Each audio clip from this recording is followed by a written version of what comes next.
Welcome to Pretty Lies and Alibis. Let's seek the truth and travel the long road to justice together. What you know, Alibis, last episode of this refresher course coming at you. First, if you're watching on YouTube, you know the drill. Don't forget to hit subscribe, like the video, share it with your friends, and you can ring my bell if you want notifications when I post new content. Just click on that little bell icon. It'll let you know when I post new stuff. Music fact of the day. What were the top 5 songs of the 70s according to Billboard magazine? Number 5, Bruce Springsteen's Born to Run. Number 4, The Beatles' Let It Be. Number 3, The Clash, London Calling. Number 2, Marvin Gaye, What's Going On? And number 1, Imagine by John Lennon. We are jumping back in on December 11th. The body of Tammy Daybell is exhumed. Employees with city parks arrived around 6 a.m. to prepare. In attendance, aside from investigators, were the county attorneys, different sheriffs, coroners, assistants, and a funeral director. Witnesses arrived at 6:30 a.m. and then she was exhumed. At Lori's trial, we saw a progression of photos from the moment they broke ground until she had her autopsy. I don't want to sound too morbid, but they did show the moment they opened her casket. She was draped in a veil. She looked very beautiful. An autopsy was completed and she was reburied around 2:30 p.m. Chad called Tammy's sister at some point and asked if they knew anything about Tammy being exhumed, and they didn't. We do know it was Chad who told Alex they were exhuming Tammy's body. The autopsy found her death to be a homicide by asphyxiation.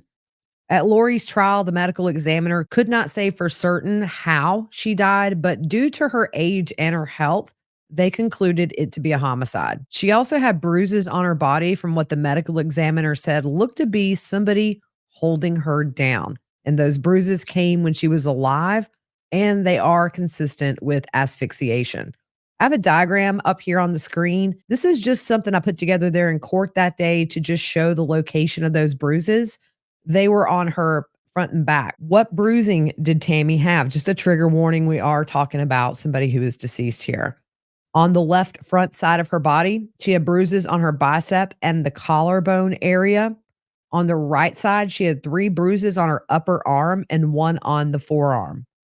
On her back, there were 2 on the back of her arm, kind of behind the tricep area, and 2 on the back of the forearm. What was the story that was given at the house, which is the reason I think Chad's son Garth has a good chance to be called as a witness by the prosecution? When law enforcement arrived, they said Chad was upset and Garth was quiet and reserved. Chad told law enforcement that Tammy had woken up at midnight and was coughing a lot and had vomited multiple times. Chad said he helped Tammy before returning to bed and woke up later that morning to find that Tammy had fallen off the bed and was unresponsive. Chad said that Tammy had fallen a month prior to this and didn't have any major medical issues. He said that she had low blood pressure in that last month and she wasn't feeling well. The coroner, Brenda Dye, testified at Lori's trial that she asked Chad how Tammy could have fallen out of bed if she was deceased. And how was her leg still wrapped in covers? Chad said he must have pulled off that top sheet, causing her body to roll. He suggested Tammy died around 5:30 a.m., but the time of death was estimated by the coroner to be between 12:30 and 2 a.m. Tammy's dad said they did not know they were exhuming her body until police told them. He went to her grave and found it had been dug up. There was also a post on a Reddit forum called Grief Support. It's allegedly from one of Chad's kids. Let's read through it. Exhuming body without family permission. My mother passed away October 19th, 2019. The coroner told us natural causes. It looked like the textbook definition of heart failure. The death was unexpected and my family has taken it hard. My dad is already remarried. A friend of the family lost her husband earlier this year, and for whatever reason, she and my dad decided to tie the knot. It feels weird, but I already have a positive relationship with my new stepmom, and she has helped our family grieve. It's definitely a weird marriage. Both still talk of their former spouses frequently. My dad misses my mother terribly. A few neighbors, led by my aunt in our small town, have decided that since my dad remarried so quickly, he murdered my mother. This started out as a benign, though hurtful rumor. It has escalated to the point, however, that they exhumed my mom's body for an autopsy. The family had no warning. We went to visit her grave and her body had been dug up. I don't know about the results of the autopsy yet, but I feel extremely violated. I just want to grieve. I'm hurt my aunt would cause so much trouble. Has anyone experienced anything like this? I feel so alone. The day Tammy is exhumed, Chad texts Alex asking how he's doing, and Alex says he's winded every time he stands up and his resting pulse is 100. At 11:53 a.m., Alex says, I feel like the poison from the spear in the heart has done some residual damage. Chad tells Alex he's paid the bills on the Rexburg house, and Alex says he was just going to let it go along with all of his stuff there. 12:15 p.m., Melanice calls Alex. 11:38, Alex calls Chad. 12:47 p.m., Alex texts Melanice. That's a big no-go on your stuff. Just buy a new computer. They don't give it back to you. They're holding it for leverage until you help them, so just write it off. This is in reference to her computer that was seized during that search warrant in Rexburg. December 12th, investigators note the last activity on Alex's phone was a call to Chad and Lori on the Raphael number. Other than that, there's very little communication from Alex. And Alex dies suspiciously in Gilbert, Arizona. Ironically, this was the date of the all-agency meeting where all the different police departments and investigators from all the different states get together to talk about the case. At the end of the meeting, Gilbert PD was informed Alex had been the subject of a 911 call. Then the detective later learned Alex was dead. Of course, they were wanting to talk to Alex about Charles Fallow's murder. You think about how much information died with him.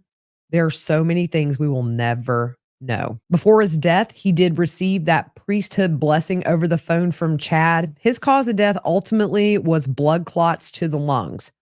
On my YouTube channel, I have all of the body cam footage from the residence as well as the hospital when they're trying to revive Alex. It's hard to hear some of the audio on these, so I have episodes where I just walk through these videos and talk about what's going on. December 14th, in an email between investigators, one says he has spoken with Ian Pulowski that evening, and Chad and Lori called Melanice that night. Chad and Lori told Melanice that Rexburg PD had contacted two of Chad's kids and threatened to exhume Tammy's body.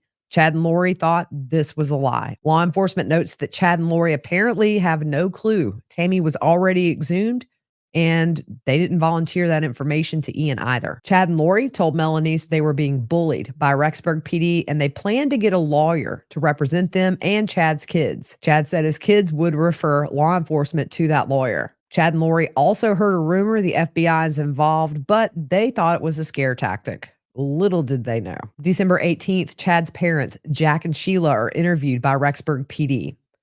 December 19th, Ian admits to Melanice he had been talking to the FBI and recording their conversations. There is a second search warrant on December 19th executed at Alex's townhome. That was with the forensics unit. There was no biological evidence found in those townhomes. December 20th, the first media reports about JJ and Tylee hit the internet and TV. Rexburg PD announced the investigation. The same day, Lori accesses that school app of JJ's. December 21st, 2019, investigators take photos of the residence Lori and Chad were staying in while they were in Hawaii. Colby contacts investigators after seeing media reports about JJ and Tylee saying he was concerned for their well-being. In an email between agencies, they say, it sounds like some of Chad's children, I think it was Garth, Leah, and Leah's husband, will be traveling to Hawaii to spend Christmas with Chad and Lori, but will not be staying with them, but at a friend's home instead.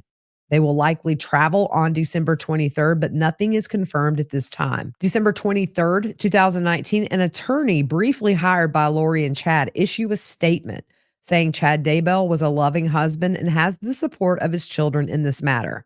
Lori Daybell is a devoted mother and resents assertions to the contrary.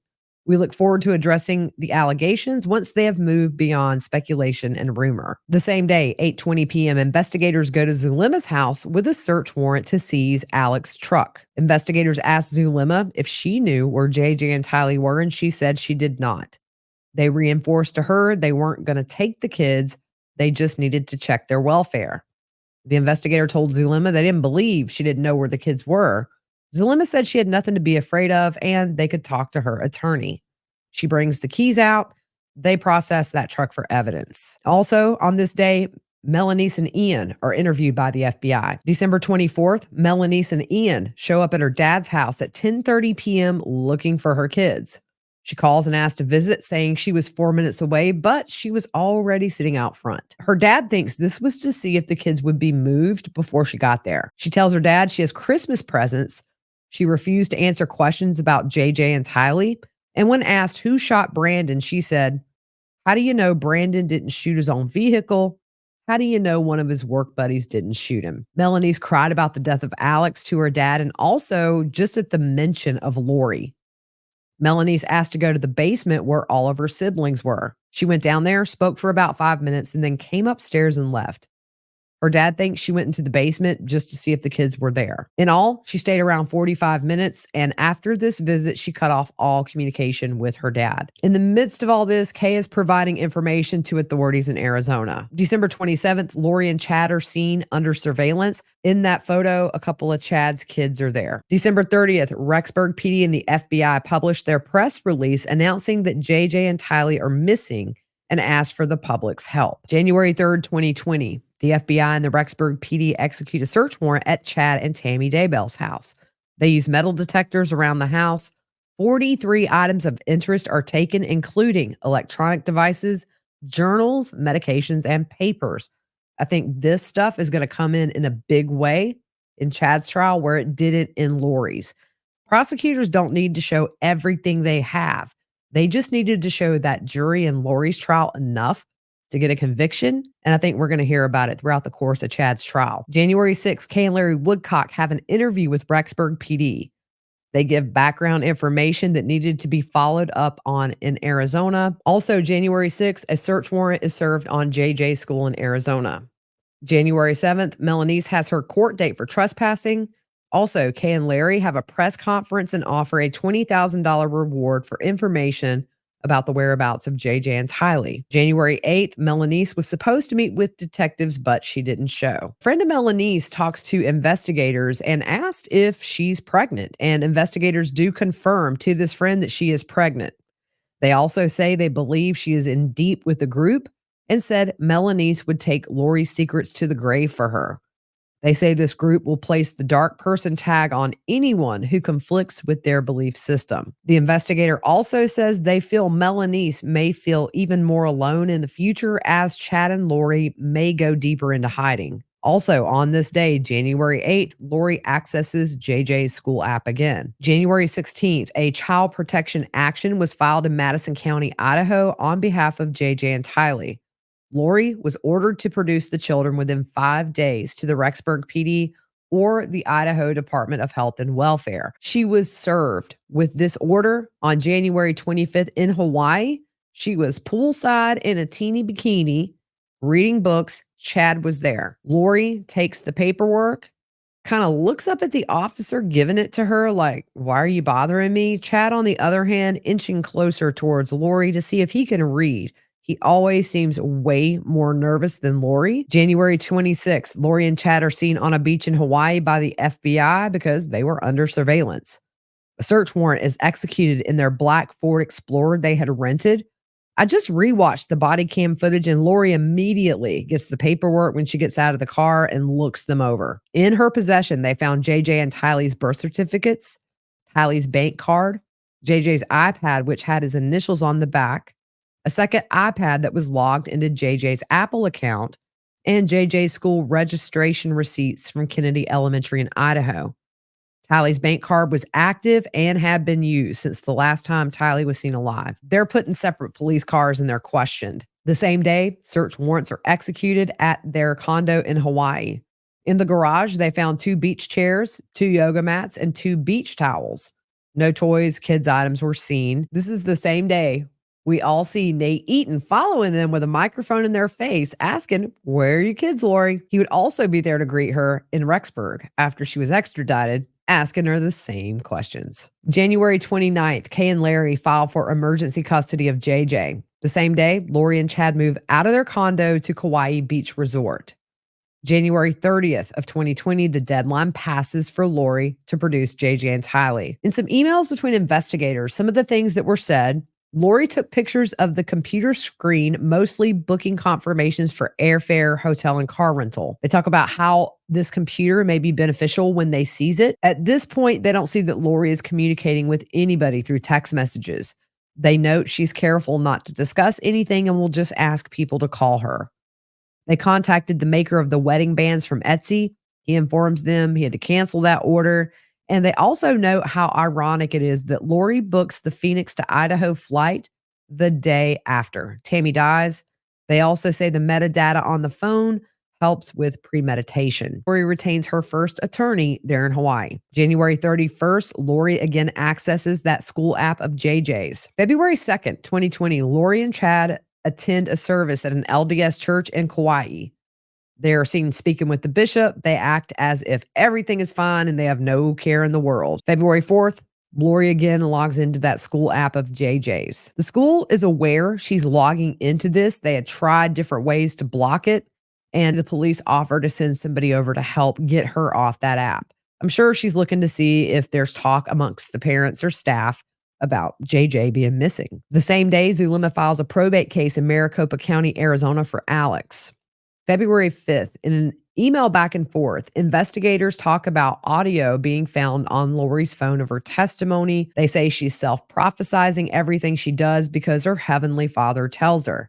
He says to enjoy the listening to the other investigator and says it will really help understand her thinking. February 9th, Lori and Chad visit the same church in Hawaii. They are caught on camera holding hands as they walk in.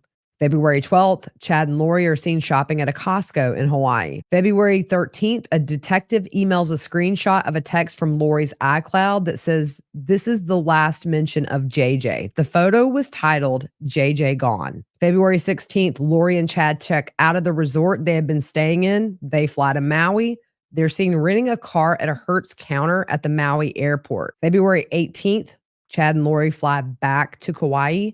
East Idaho News reported passengers on the plane said they held hands and they were very lovey-dovey. The same day, a neighbor of theirs in Hawaii saw them riding bikes. February 18th, an arrest warrant finally issued for Lori. They charged her initially with 2 felony counts of desertion and non-support of children, 1 misdemeanor count of resisting and obstructing officers, 1 misdemeanor of criminal solicitation, 1 misdemeanor count of criminal contempt. They considered her a flight risk for these reasons. Number 1, the day she was confronted in Idaho, she fled the state. Number 2, felony charges are serious with a max of 14 years in prison. Number 3, she has no significant ties to Madison County, no home, and she has abandoned a significant amount of property there. Number 4, she displayed a willingness to disobey a court order by not producing JJ and Tylee. Number 5, Chad and Lori have significant financial resources since Chad got the $430,000 life insurance payout from Tammy's life insurance policy. February 20th, Lori finally is arrested in Hawaii around 2:30 p.m. local time. The next day, they held a press conference. She was booked into the Kauai Police Department detention facility and was held on $5 million bond. At that time, she faced a maximum of 14 years in prison on those felony child abandonment charges. The next day, February 21st, Lori appears at her bond hearing. The attorney argues it should be reduced to $10,000, and it wasn't. She asked for an extradition hearing, and Chad was in attendance at that hearing. February 24th, Chad cancels the lease on the condo in Hawaii because the honeymoon's over. February 25th, Chad visits Lori in jail for 1 hour. He's tracked down by ABC News reporter Marcus Moore at a gas station. When asked if the kids were okay, Chad says, "I can't comment. I just can't comment." When asked by Marcus if there was anything he would like to say to people who were concerned about the kids, "You or your wife," Chad said, "Just grateful for any support. We just have to wait for the legal process to work through." February 26th, Lori waives extradition. She also has a new attorney who asked again for that bond to be lowered. The prosecuting attorney argues the bail is sufficient and notes she has a history of defying court orders recently, as well in 2009 and 2011 in her custody battle with Joe Ryan. By the way, Chad was not at this court hearing. February 29th, Chad moves to Rexburg. He goes to return an Enterprise rental car around 10:30 a.m., and a man picked him up from there. March 4th, Lori has a status hearing in Hawaii, and Shane Bishop from Dateline tweeted out during an episode on the case that Lori complained loudly about the conditions at the jail in Hawaii. She was there for a total of 2 weeks. March 5th, the FBI releases that photo of JJ and Tylee showing Alex in the background in Yellowstone National Park. They also show that selfie with Lori and JJ. Also on March 5th, Lori is extradited to Rexburg. She flies commercial from Kauai to LA, then to Boise. People take videos of her coming out of her room, boarding her flight, walking on the tarmac. She's wearing a Kauai hoodie and leggings. Instead of driving Lori from Boise to Rexburg, Lori was flown on a small law enforcement airplane. March 6th, Lori's initial appearance in Rexburg. Chad was there. This is the one where Kay literally stares a hole through Lori as she's walking by. She was represented by Edwina L. Cox, Brian Webb, and Mark Means. Lori's attorney argued this was a court of law and not a court of public opinion, and the bail must match the charges Lori is facing. Again, asking that bail be lowered to $10,000. The judge in the case does lower her bond to $1 million, and Lori was placed in a smaller part of the jail, but not segregation. March 27th of 2020, Justin Lund reports that Chad inquired about putting a mobile home on his property. I don't think we've ever learned where he wanted to put it. April 7th, Fremont County prosecuting attorneys asked the Attorney General office to assist in the death of Tammy Daybell. April 9th, Lori asked to be released from custody due to COVID. We're going to jump ahead here. June 2nd, 2020. Investigators contact Tammy's sister Samantha to ask about a pet cemetery on Tammy and Chad's property. She confirms they did have one and said it was east of the Red Barn near the fire pit. Investigators talked to Samantha again on June 4th. Samantha tells investigators Tammy had actually shown her the pet cemetery before. They show Samantha aerial photos of the property. She pointed to the area, which not only was the pet cemetery, but also where the FBI agent put together the day after the kids were missing. This is where Alex's phone pinged. June 9th, 2020, the day. The search warrant is executed on Chad Daybell's property. There was an investigation discovery special with Kay and Larry Woodcock. She was called about 7:45 a.m. about the search at Chad's, but she didn't think they were looking for the kids' bodies. Rob Wood called her around 1 p.m. to tell her they found the kids. There is a jail call between Chad and Lori as the property is being searched. Chad tells her several times they're searching the property. Lori says, are they seizing stuff? They go back and forth. He says he'll be talking to Mark Means and that he will call her later if he can. Lori says she's praying for him, yada, yada, yada. As the search is going on, Chad is sitting in his car. His car is backed in and he is looking. And when they hit where the remains of JJ were, Chad floors it, gets out of there. They catch up to him, and finally, Chad Daybell is arrested. We were shown photos of the progression of them finding the kids' bodies during Lori's trial. I'm not going to go through all that right now, but you can go back to a daily recap that I did. After they found the kids' bodies, Brandon drove through the night to Idaho to identify JJ so Kay and Larry would not have to. June 13th, they officially announced the remains are JJ and Tylee. Detective Ron Ball said it was not possible to identify Tylee by simply looking at the remains because they were too damaged by fire and dismemberment and no longer had any recognizable features. An orthodontist was able to identify the remains by matching irregular jaw lines. They were also able to obtain DNA from some of the soft tissue. We saw these photos at trial, and JJ was able to be identified by his facial features and his haircut. June 29th, another search warrant is executed at Chad's. They went inside the house, inside the buildings on the property. There was another search warrant on June 29th. The same day, Lori is charged with 2 counts of conspiracy to commit destruction, alteration, or concealment of evidence. So I'm not going to go through all the court dates. May 8th of 2021, Lori's case is placed on hold for a competency evaluation. And May 25th, murder charges announced for Lori and Chad. June 8th, Lori was committed to the Idaho Department of Health and Welfare after a psychologist said she was not fit for trial. She stayed there almost a year. June 9th, Chad pleads not guilty to all charges. On June 24th of 2021, Lori was indicted for Charles Vallow's murder with 1 count of conspiracy to commit murder Also, one count of conspiracy to commit murder for Brandon. Investigators said they would not indict Chad due to the likelihood he would not be convicted. April 3rd, 2023, Lori Vallow's trial begins in Boise, Idaho. And on May 12th of 2023, she was found guilty on all charges. She was sentenced on July 31st. Let's listen to her allocution statement that she gave in court. We could all hear a pin drop. I would like to start by quoting John from the New Testament in the Bible. In John chapter 8, verse 7, Jesus says, "He that is without sin among you, let him first cast a stone at her." Then in verse 15, Jesus says, "Ye judge after the flesh. I judge no man. And yet if I judge, my judgment is true."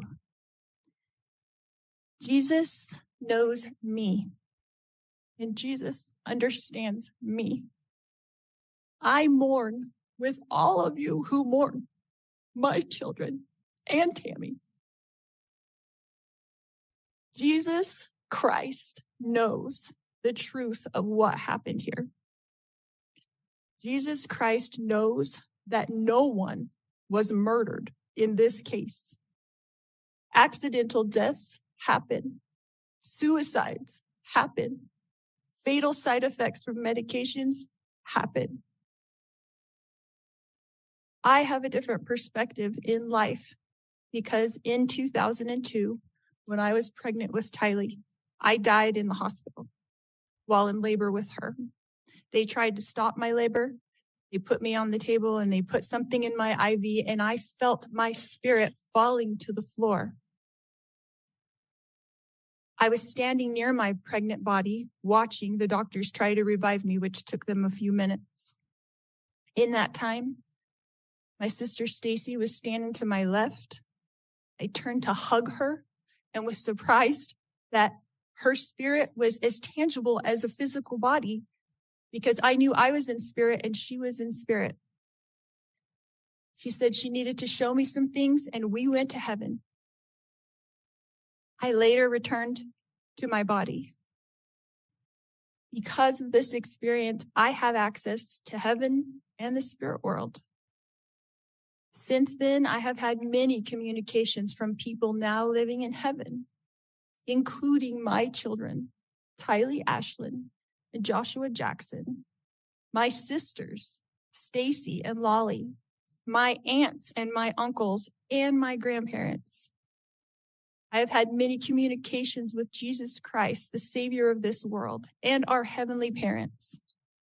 I have had many angelic visitors have come and communicated with me and even manifested themselves to me.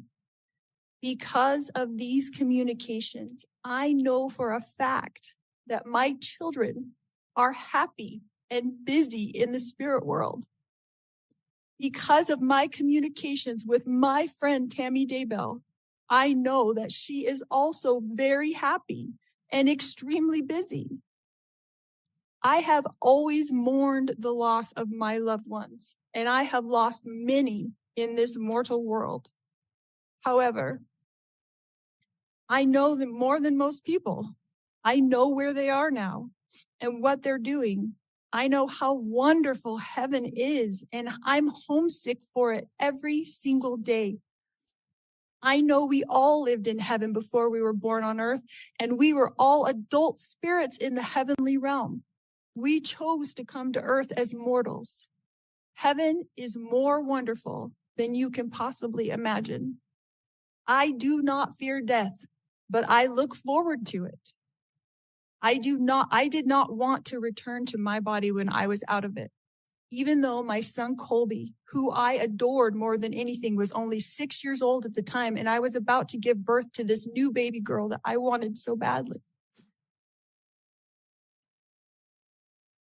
I was a young mother, and you would think I wouldn't want to leave my children, but as I stood in heaven, I did not want to go back. I thought they would be fine without me because I was peaceful and I was happy and I was home.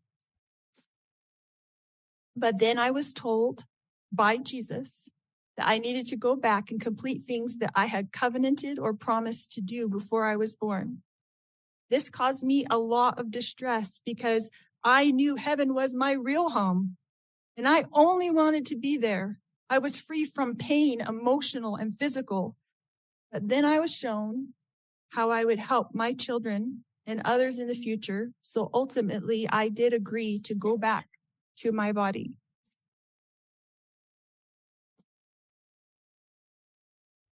Tylee has visited me. She is happy and very busy. Tylee is free now from all the pains of her life. Tylee suffered horrible physical pain her whole life. I sat with Tylee in the hospital year after year after year while she screamed in pain when the morphine wasn't even enough to take away the pain of her pancreatitis. I sat there while she cried and I held back her hair while she threw up. And I am the only person on this earth who knows how much Tylee suffered in her life. She had pain every single day. She never felt good. Her body did not work right. And I don't know if that was from complications from me dying while she was being born or something else, but she had a very difficult life. She was sexually abused by her own biological father since she was 3 years old, and she was forced by family court to go visit him for 10 years against her will. I fought for her in court. I protected her. I tried to protect her with my whole life. I tried to protect her. I worried about her every single day. Tylee had to get her GED because she couldn't go to school every day because she never felt good. She felt sick.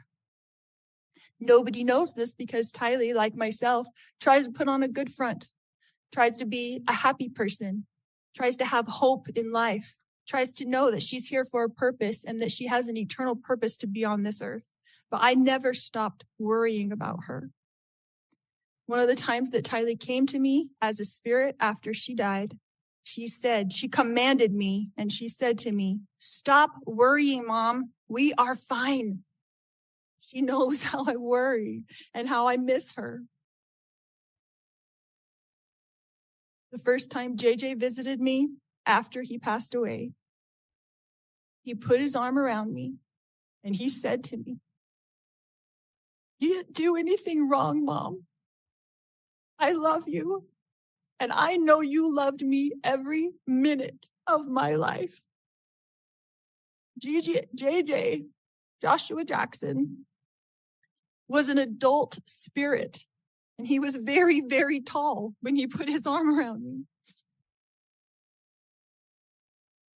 He is busy. He is engaged. He has jobs that he does there. And he is happy where he is. His life was short, but JJ's life was meaningful. JJ was a wonderful person and touched the lives of everyone. And I adored him every minute of his life. My eternal friend, Tammy Daybell, has visited me on several occasions. She came to bring me peace and comfort, and I know that she is extremely busy helping her family, especially her children and grandchildren. And I have a great love for Tammy.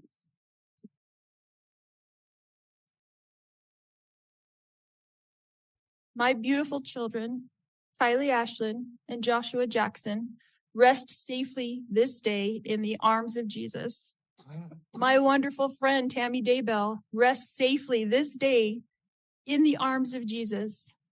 And I look forward to the day when we are all reunited and I too will rest with them in the arms of my Jesus. I don't know how anybody who was family in that courtroom did not catch a charge for jumping over that little divider there and letting her have it. It was just something, y'all. To hear it now is mind-blowing. To have been in that room, you could have heard a pin drop. And we were all just looking at each other like, wow. Lori is now in Maricopa County, Arizona, for those charges pending there. The beginning of the end of the long road to justice finally begins.